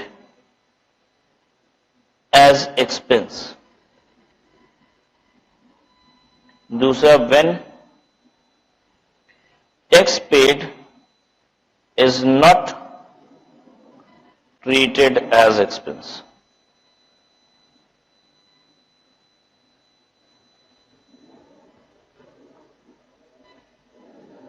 When tax paid is treated as expense. अगर आपने टैक्स पे किया और उसे खर्चा माना है, एग्जाम्पल समझाते हैं। मान लीजिए मैंने 100 रुपए का माल खरीदा, इस पे 5 रुपए का टैक्स दिया, 105 रुपए। तो एंट्री करने के इसके दो तरीके होते हैं। एक होता है कि आप 105 रुपए को मान लो कि परचेज है, और एक है कि भाई परचेज मेरी 100 ही रुपए की है, 5 रुपए तो सरकार दे देगी मुझे। 5 रुपए मैंने अभी दिया है किसी को, सरकार वापस करेगी, रिकवरेबल फ्रॉम गवर्नमेंट है ये 5 रुपए। When tax paid is treated as expense, तो हम एंट्री करते हैं purchase account debit to supplier 105 रुपया।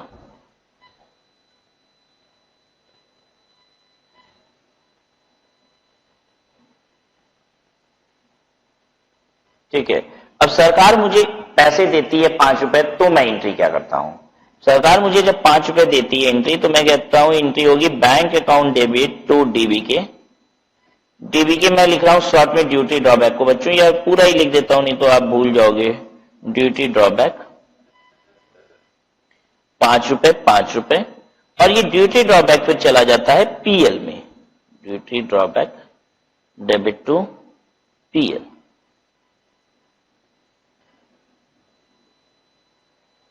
कैसे मिला? ये बैंक में मिला, या फिर बच्चों यहीं पे मैं लिख दे रहा हूं, या फिर पासबुक में चढ़ा दिया गया, डीईपीबी में मिला। बात तो एक ही है, चाहे पंजाब नेशनल बैंक में मिल गया या फिर कस्टम वाले जो पासबुक मेंटेन करते हैं उसमें मिल गया, कोई एक ही बात है। दूसरा होता है when tax paid is not treated as expense. तो बेसिकली हम परचेज बोलते हैं 100 रुपए का, यहां पे परचेज डेबिट 100। ठीक है, फिर हम ड्यूटी ड्रॉबैक शॉर्ट में अभी लिख देते हैं ड्यूटी ड्रॉबैक रिकवरेबल। लिखते हैं ड्यूटी ड्रॉबैक रिकवरेबल है 5 रुपए का, ये पे किया हमने, और टू सप्लायर 105।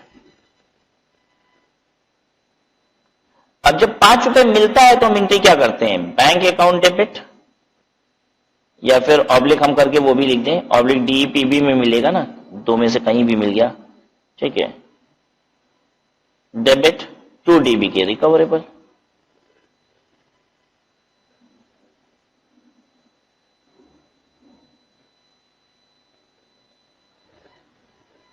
₹5। जब 5 रुपए मिलेगा तो एंट्री ये हो जाएगी। अब देखिए ये इनकम नहीं बन पाया, अब ये इनकम नहीं बना, डीबीके रिकवरेबल हमने लिख दिया था ना 5 रुपए, इसलिए जब वो पैसा आया तो bank account debit to DBK recoverable, ये रिकवरेबल खत्म हो गया। और यहां पे क्या हो रहा था कि ड्यूटी ड्रॉबैक जब मुझे आ रहा था तो ड्यूटी ड्रॉबैक फिर मुझे फर्दर पीएल में ले जाना पड़ रहा था। क्यों? क्योंकि पहले वो खर्चा था। तो बस ऐसे याद रखो कि टैक्स को अगर खर्चा मान लिए तो डीबीके इनकम है, अगर टैक्स को खर्चा नहीं माने, जैसा कि यहां पे किया मैंने, टैक्स को खर्चा नहीं माना तो डीबीके इनकम नहीं है। ठीक है, अच्छा इनकम कितनी है? इनकम कितनी है? पूरी 5 रुपए ये इनकम है। This is your income. This 5 rupees is your income whether you have received in your bank or you have received in DEPB. This is your income. कब? This is income. No, this one is not income. Only this one is income, ये 5 रुपए मेरी income है जो हम PL में ले जा रहे हैं। ठीक है ये बात। तो जितना डीबीके मिलेगा याद रखिए, जो भी डीबीके मिला वो मुझे भी इनकम हो गई। आइए फिर से बात करते हैं बच्चों। मुझे इंपोर्ट इंटाइटलमेंट लाइसेंस यानी कि एग्जिम स्क्रिप्ट मिला था, याद आ रहा है, 30 लाख रुपए का। 30 लाख मेरी इनकम थी, घंटा इनकम थी। 30 लाख रुपए इनकम कैसे हो जाएगी? वो 30 लाख रुपए का मात्र परमिशन था। अगर मैंने अपने पास उसे रखा रहा तो उसका अचार भी नहीं बनेगा, कोई काम का नहीं है वो। इंपोर्ट 30 लाख का किया जा सकता है, मात्र उसकी परमिशन है। किसी को बेच दिया, उसने मुझे 1 लाख रुपया दे दिया, ठीक है, तो अब वो मेरी इनकम है। मैंने आपको एक मूवी टिकट दे दी, मैंने आपको एक मूवी टिकट दे दी, ठीक है, मैंने आपको एक मूवी टिकट दे दी, क्या ये आपकी इनकम है? पिक्चर जा सकते हो बस। अरे नहीं, ये कौन सी इनकम हो जाएगी? लेकिन अगर आपने इस मूवी टिकट को किसी को 100 रुपए में बेच दिया, तब 100 रुपए इनकम है। मूवी टिकट का मतलब है बस इससे पिक्चर जा सकते हो, इससे कोई आमदनी थोड़ी ना हो गई, कोई इनकम थोड़ी ना आ गई आपको, ठीक है। But if you sell that ticket for ₹100, obviously you will get 100 income. The same thing, ये तो परमिशन है बेसिकली 30 लाख रुपए का। लेकिन ड्यूटी ड्रॉबैक जो मिल रहा है वो इनकम है। सरकार अगर आपको एग्जिम स्क्रिप्ट देती है 1 लाख रुपए का, तो 1 लाख इनकम नहीं है। लेकिन अगर आपको सरकार ड्यूटी ड्रॉबैक देती है 1 लाख रुपए का, तो वो इनकम है, क्योंकि वो सीधे खाते में आ रहा है या फिर पासबुक में चढ़ रहा है, डीईपीबी, ठीक है। अब देखिए, बैंक के खाते में पैसा आ गया तब तो जो मर्जी जो इस्तेमाल करिए, आपका पैसा। और अगर डीईपीबी पासबुक में पैसा आया तो उससे इंपोर्ट पे, देखिए डीईपीबी पासबुक में पैसा क्यों आया? क्योंकि आपने एक्सपोर्ट किया था तो गवर्नमेंट ने कुछ पैसा उसमें डाल दिया। अब जब आप इंपोर्ट करेंगे तो आप इंपोर्ट का टैक्स इसमें से कटवा सकते हैं, ठीक है, इसी में से कटता रहेगा। जनरली लोग क्या लेते होंगे? बैंक में पैसा डलवाते होंगे या डीईपीबी में? बैंक में डलवाए तो मेरा पैसा जैसे मर्जी वैसे इस्तेमाल करो, डीईपीबी में डलवाएंगे तो इंपोर्ट का टैक्स कटेगा उसमें से। बैंक में पैसा पड़ा रहेगा, ब्याज भी आएगा, डीईपीबी में कुछ नहीं आएगा, ये भी बता दें आपको। कहां पैसा ले? बैंक में ले,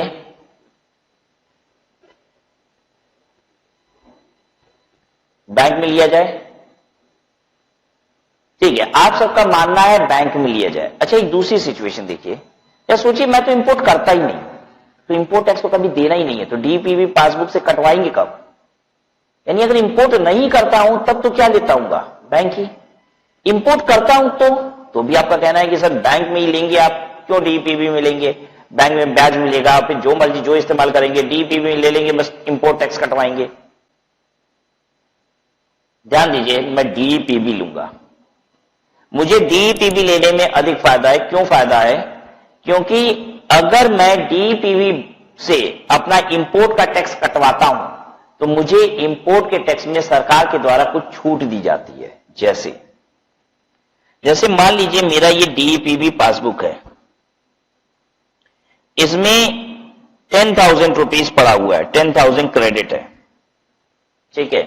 अब मैं कुछ माल इंपोर्ट कर रहा हूं जिसका इंपोर्ट टैक्स बनता है कितना? मान लीजिए 6,000 रुपया। तो अगर मैं सरकार को पेमेंट करूंगा इंपोर्ट टैक्स का, बैंक से ट्रांसफर करूंगा अपने पैसे, नॉर्मल बैंक से ट्रांसफर करूंगा, इसको डीईपीबी बोलेंगे। अब बैंक बोलना होगा ना तो बैंक बोलेंगे बस, ठीक है, नॉर्मल बैंक बोलना होगा। तो इंपोर्ट टैक्स अगर 6,000 रुपए का मैं नगद में जमा करता हूं या फिर बैंक के थ्रू ट्रांसफर करता हूं तो मुझे 6,000 देना है। लेकिन अगर डीईपीबी पासबुक के थ्रू कटवाऊंगा इंपोर्ट टैक्स, इसमें से इंपोर्ट टैक्स कटता रहता है, ठीक है, वो डेबिट होता रहेगा आपका बैलेंस, लेकिन वो 6,000 रुपए नहीं कटेगा। इसी 6,000 रुपए का कुछ डिस्काउंट मिल जाएगा सरकार की तरफ से। हो सकता है कि 5,800 रुपए ही कटे, हो सकता है 5,400 रुपए कटे, कुछ डिस्काउंट होता है, छोड़ दीजिए कितना होता है। तो 4,200 रुपए अभी भी क्रेडिट बचा रहेगा, 5,800 ही कटा 6,000 के बदले में।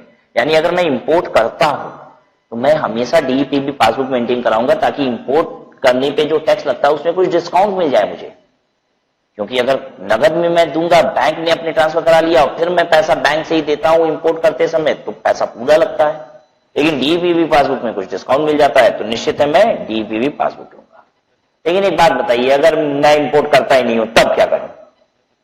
मैं इंपोर्ट करता ही नहीं हूं, कभी कटवाने की जरूरत ही नहीं पड़ेगी, तो बैंक में ले लूं? नहीं, तो भी मैं डीईपीवी पासबुक लूंगा, तो भी मैं डीईपीवी पासबुक लूंगा। अब आप सोच रहे होंगे क्यों अभी भी मैं डीईपीवी पासबुक ले रहा हूं? मैं डीईपीवी पासबुक अभी भी इसलिए ले रहा हूं, मैं डीईपीवी पासबुक अभी भी इसलिए ले रहा हूं क्योंकि डीईपीवी पासबुक ट्रांसफरेबल है, मैं बेच सकता हूं, मैं किसी और को दे दूंगा, वो ले लेगा। अगर 10,000 रुपया इस पासबुक में लिखा हुआ है तो मैं किसी और को दे दूंगा, वो 10,000 रुपये से मुझे ज्यादा दे देगा। क्यों दे देगा पता है? वो इसलिए दे देगा क्योंकि जब 10,000 रुपए लिखा हुआ मैं उसे पासबुक दूंगा ना, तो वो क्या कर सकता है, जब इंपोर्ट टैक्स 10,000 रुपए से थोड़ा ज्यादा का कटवा सकता है, इसमें से कुछ डिस्काउंट भी तो मिलता है इंपोर्ट टैक्स में। तो बेसिकली हो सकता है कि जब वो इंपोर्ट करेगा 10,500 रुपए का माल, तो सरकार यहां से कितना घटाएगी, सिर्फ हो सकता है 10,000 घटाए।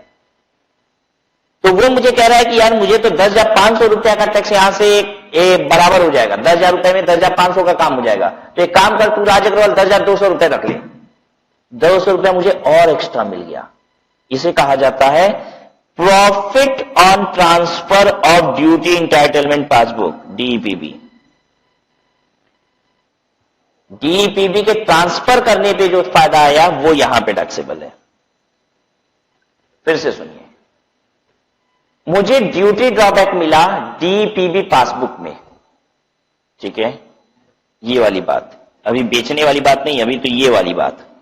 डीईपीबी पासबुक में मुझे 10,000 रुपया लिख के मिल गया। एक मुझे सरकार ने डीईपीबी पासबुक पकड़ा दी 10,000 रुपया लिख के, ये लो पकड़ो, मेरी इनकम है कुछ, हाँ मेरी इनकम 10,000 रुपया है, यही तो है ड्यूटी ड्रॉबैक। सरकार आपके पंजाब नेशनल बैंक के खाते में 10,000 रुपया डाल देगी तो इनकम है कि नहीं है? है। तो डीईपीबी पासबुक क्या है बच्चों? वही तो है। बैंक के खाते की बजाय कस्टम का बनाया हुआ अपना खाता है, उसमें 10,000 रुपया लिख के आपको पकड़ा दिए, 10,000 रुपया इनकम है। अब मैं इस खाते को 10,000 रुपए के खाते को किसी और को दे देता हूं और 10,200 रुपए ले लेता हूं, तो 200 रुपए फिर इनकम है, अब वो यहां लिखा जाएगा इस पॉइंट में। ड्यूटी ड्रॉबैक का मतलब क्या है? बैंक के खाते में पैसा मिलना या डीईपीबी मिलना, डीईपीबी पासबुक मिलना, ठीक है। तो ये ड्यूटी ड्रॉबैक क्या है? चाहे तो बैंक के खाते में मिला या डीईपीबी पासबुक में मिला, बैंक के खाते में मिला तो भी इनकम, पासबुक मिला तो भी इनकम। 10,000 रुपया पासबुक में लिख के मिला, डीईपीबी पासबुक में लिख के मिला, इनकम। अब उस पासबुक को उठा के किसी और को भेज दीजिए 10,400 रुपए में, 400 रुपए फिर इनकम हो जाएगी और ये इनकम यहां पे आएगी, ये आएगी प्रॉफिट ऑन ट्रांसफर ऑफ डीईपीबी। आया समझ में? तो ऐसे बात करते हैं, इंपोर्ट इंटाइटलमेंट लाइसेंस आपको 1 लाख रुपए का मिला, क्या 1 लाख रुपए इनकम? नहीं। अब उस 1 लाख रुपए के लाइसेंस को आपने 25,000 रुपए का बेचा तो 25,000 रुपए इनकम। लेकिन डीईपीबी में ऐसा नहीं है, डीईपीबी 1 लाख का मिला तो 1 लाख इनकम, और फिर उसको 1,20,000 में बेच दिए तो 20,000 रुपए फिर इनकम। ये है कहानी। डीईपीबी मिलना 1 लाख रुपए, ये इनकम है कौन से पॉइंट से? ये वाले पॉइंट से कवर होगा।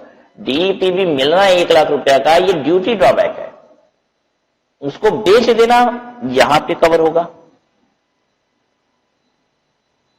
ठीक है, ध्यान दे रहे हैं। अगला क्या है? Profit on transfer of duty free replenishment certificate, duty free replenishment certificate. What is duty free replenishment certificate?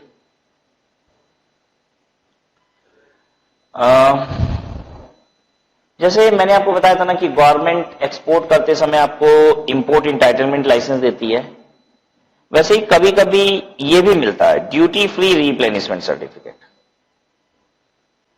Duty free replenishment certificate भी एक सर्टिफिकेट है जो मिलता है। आप कुछ भी ले सकते हो। देखिए मैंने आपको कहा है, आप कहोगे कि सर कि कब किसको क्या मिलता है, सब आपकी मर्जी, एक्सपोर्टर की मर्जी। एफटीपी में बड़े सारे बेनिफिट लिखे हैं, जो मर्जी ले लो। आपको एग्जाम स्क्रिप्ट लेनी है वो ले लो, आपको ड्यूटी फ्री रिप्लेसमेंट सर्टिफिकेट लेना है ये ले लीजिए, जो मर्जी ले लीजिए आप, ठीक है। ड्यूटी ड्रॉबैक ले लीजिए आप, आपको वो अच्छा लग रहा है वो ले लीजिए, ठीक है। ड्यूटी ड्रॉबैक में भी आपको खाते में, बैंक के खाते में लेना है कि डीईपीबी पासबुक में लेना है, जो मर्जी जैसे लीजिए। गवर्नमेंट बड़े सारे फायदे बता रही है, जो आपको अच्छा लगता है ले लीजिए। ड्यूटी फ्री रिप्लेनिशमेंट सर्टिफिकेट क्या है? अगेन ये भी एग्जाम स्क्रिप्ट जैसा ही है कुछ। इसमें भी क्या होता है कि जब भी आप एक्सपोर्ट करते हैं, गवर्नमेंट आपको एक सर्टेन वैल्यू का ड्यूटी फ्री रिप्लेनिशमेंट सर्टिफिकेट दे देती है। जैसे मान लीजिए हम 1 करोड़ रुपए का एक्सपोर्ट किए, तो गवर्नमेंट कहेगी ये पकड़ो 30 लाख रुपए का ड्यूटी फ्री रिप्लेनिशमेंट सर्टिफिकेट। लेकिन 30 लाख रुपए का जब ये मिलेगा ड्यूटी फ्री रिप्लेनिशमेंट सर्टिफिकेट, तो इसका मतलब क्या है कि आप 30 लाख रुपए का import, 30 lakh import can be done without paying import tax.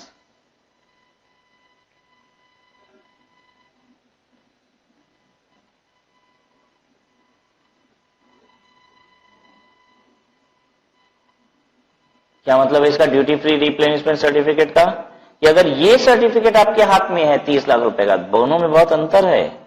Duty free replenishment certificate आपके पास अगर 30 लाख रुपए का है, तो 30 लाख रुपए का इंपोर्ट बिना टैक्सेस के होगा। और अगर आपके पास इंपोर्ट इंटाइटलमेंट लाइसेंस 30 लाख रुपए का, तो आप 30 लाख रुपए का इंपोर्ट कर सकते हैं, बस ये परमिशन है। समझ में आ रही है बात? लेकिन इसके साथ एक कंडीशन भी है ड्यूटी फ्री रिप्लेनिशमेंट सर्टिफिकेट में, कि 30 लाख रुपए का कोई भी माल खरीद सकते हो ऐसा नहीं है। बेसिकली जब हम एक्सपोर्ट करते हैं फिनिश गुड्स को, तो इस फिनिश गुड्स के लिए जो रॉ मटेरियल लगता है, बस इसी रॉ मटेरियल का इंपोर्ट हो सकता है। और जबकि ये वाला जो है इंपोर्ट इंटाइटलमेंट लाइसेंस, इसमें कोई कंडीशन नहीं है, जो चाहे जो माल 30 लाख रुपए का खरीद लो, हाँ लेकिन टैक्स देना पड़ेगा। यहां पे ड्यूटी फ्री रिप्लेनिशमेंट सर्टिफिकेट में टैक्स नहीं देना होगा। माल इंपोर्ट करते समय इंपोर्ट टैक्स नहीं लगेगा, उतने रुपए का इंपोर्ट बिना टैक्स के होगा। लेकिन कंडीशन है कि बस एक लिमिटेड माल ही खरीद सकते हो, जो माल एक्सपोर्ट करते हो उसका रॉ मटेरियल ही खरीद सकते हो, बस ये है। समझ में आ रही है बात की कोई दिक्कत हो रही है इसमें? अच्छा, अब ये भी ट्रांसफरेबल है, ठीक है, ये भी ट्रांसफरेबल है, ये भी ट्रांसफरेबल है। अगर मैंने इस 30 लाख रुपए के ड्यूटी फ्री रिप्लेनिशमेंट सर्टिफिकेट को रिसीव किया, ठीक है, तो निश्चित है इसको फायदे में बेच सकता हूं, ठीक है। अगर मैंने ये सर्टिफिकेट रिसीव किया 30 लाख रुपए का कि बिना इंपोर्ट टैक्स के मैं 30 लाख रुपए का माल इंपोर्ट कर सकता हूं, तो जब मैं इसे एक्सपोर्ट, जब मैं किसी को बेचूंगा इसे, तो जितना पैसा आएगा वो मेरी इनकम है, जितना पैसा आएगा वो मेरी इनकम है। ध्यान से सुनिएगा। अब इसका मतलब क्या है? जब मैं किसी को 30 लाख रुपए का ये ड्यूटी फ्री रिप्लेसमेंट सर्टिफिकेट बेचूंगा, तो वो मुझे कितना देगा? 32 लाख रुपए, 33 लाख रुपए या 27-28 लाख रुपए? आपको क्या लग रहा है? मैं दूसरी बात बोलूंगा, ध्यान से सुनिए, आप समझ जाएंगे। मैंने आपको एक बिग बाजार का वाउचर दे दिया, ये बड़ी बात हो गई ना, ये नहीं समझ में आएगा, छोटी बात करेंगे समझ जाओगे आप। मैंने आपको बिग बाजार का एक वाउचर दे दिया 1000 रुपए का। ये वाउचर क्या है? बिग बाजार में जाओ, शॉपिंग करो, 1000 रुपए का डिस्काउंट हो जाएगा। मैंने आपको 1000 रुपए का ये वाउचर दे दिया। आप मुझे इस वाउचर का कितना देने को तैयार होगे? 1050 रुपए दे दोगे? 1100 रुपए दे दोगे? नहीं। और पागल है क्या? 1100 रुपए में वाउचर लेके जाओ, बिग बाजार में जाके 1000 रुपए का डिस्काउंट करा ले, बस। अब नहीं दोगे? 1000 रुपए दोगे हमको वाउचर का? नहीं दोगे। ओके, कि क्यों 1000 रुपए आपको दे वाउचर का? 1000 रुपए ही तो डिस्काउंट होगा बिग बाजार में। जाके हम 1000 रुपए आपको 1000 रुपए दें, फिर वहां जाके 1000 रुपए कम कराएं, क्यों टेंशन नहीं? तो नहीं, जाके वहीं 1000 रुपए ज्यादा दे देंगे। आपको 1000 रुपए दे के वाउचर ले और जाके वहां 1000 रुपए डिस्काउंट कराएं, तो हमारा क्या फायदा? आप 1000 में भी नहीं दोगे। अगर मैं कहता हूं 1000 रुपए का बिग बाजार का वाउचर है, 800 रुपए में ले लो, आपको हाँ मजा आएगा। राज अग्रवाल को 800 रुपया देंगे और बिग बाजार में जाके 1000 रुपया डिस्काउंट करा लेंगे उस वाउचर का, आप कम में लोगे। अब होता क्या है यहां पे भी कि 30 लाख रुपए का अगर मेरे पास ड्यूटी फ्री रिप्लेसमेंट सर्टिफिकेट, तो हो सकता है कोई मुझे 25 लाख रुपए देने को तैयार हो जाए। अब वो 25 लाख रुपए मुझे देगा, तो 25 लाख रुपए सेल कितने में हुआ? ये 25 लाख रुपए, तो 25 लाख रुपए मेरी इनकम हो गई पीजीबीपी की।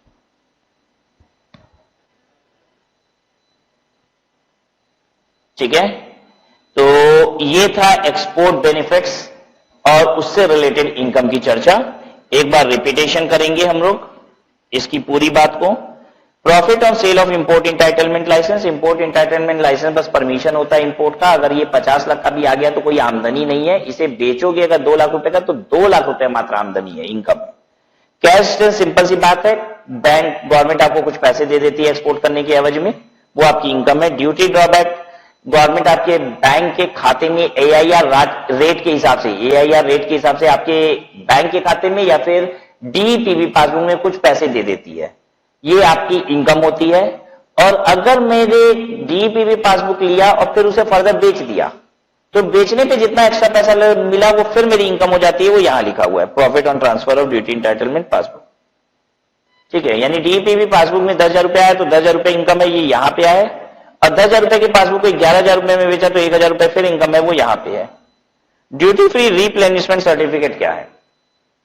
एक्सपोर्ट करने पे सरकार कभी कभी आपको ड्यूटी फ्री रिप्लेनिशमेंट सर्टिफिकेट देती है, जिसका मतलब ये होता है कि आप इतने रुपए का माल बिना टैक्सेस के इंपोर्ट कर सकते हैं। जब आप उतने रुपए का माल बिना टैक्सेस के इंपोर्ट कर पाएंगे, ये जरूरी नहीं है 30-30 लाख रुपए नहीं होगा, 1 करोड़ रुपए का एक्सपोर्ट कर, हो सकता है 10% मात्र मिलता हो, 10 लाख रुपए का मिलेगा। एग्जिम इसके 30-40% तक की मिलती है, ये कम होता है, ठीक है ना, ये बहुत ज्यादा नहीं होता।